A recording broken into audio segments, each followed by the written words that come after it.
Life is a personal business, but it has ropes and bonds of connectivity called empathy, which connects it to other lives. That's why life helps and maintains other lives while maintaining itself. Those bonds of connectivity called empathy are very strong in some people and very weak in some people, depending on their life experiences, cultures, and beliefs.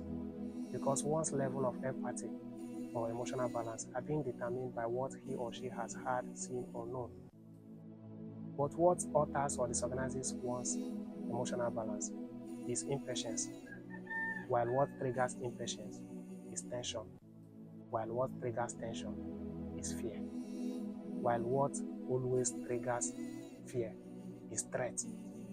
That's why whenever the whale of threat rolls into the multitude or crowd, fear erupts, which will trigger tension, that will in turn trigger impatience, which will now weaken or breaks the bonds of connectivity that binds the crowd, making emotional balance legless in their midst. At the stage of tension, life automatically goes back to its form of being a personal business.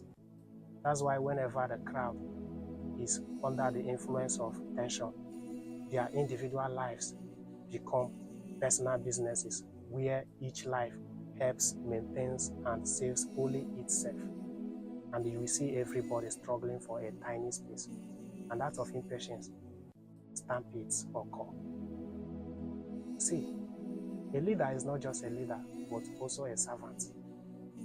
Any leader who is seeing himself as a servant easily gives listening ears to his subjects and takes their opinions very serious and values them.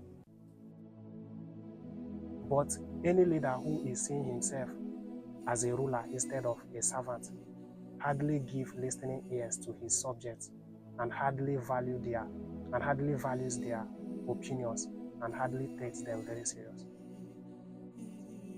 Recently, in December 2024, cases of stampedes were recorded here in Nigeria.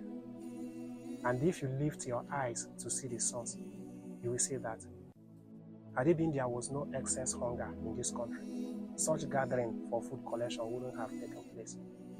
And had it been there was no threats in this country, such excess hunger wouldn't have been in existence here in Nigeria. Imagine, in Nigeria here, farmers can no longer go to their farms freely, and farm products and businesses can no longer move freely on the road due to threats from bandits, armed robbers, and kidnappers.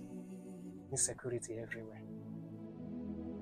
And had it been there was no corruption, such threats and insecurity wouldn't have been in existence here in Nigeria. And had it been there was no bad leadership, such corruption wouldn't have been in existence here in this country. Nigeria has now become a geographical space where 90% of the leaders rapidly and shamelessly loot public funds without any remorse. Nigeria, my country, and hello.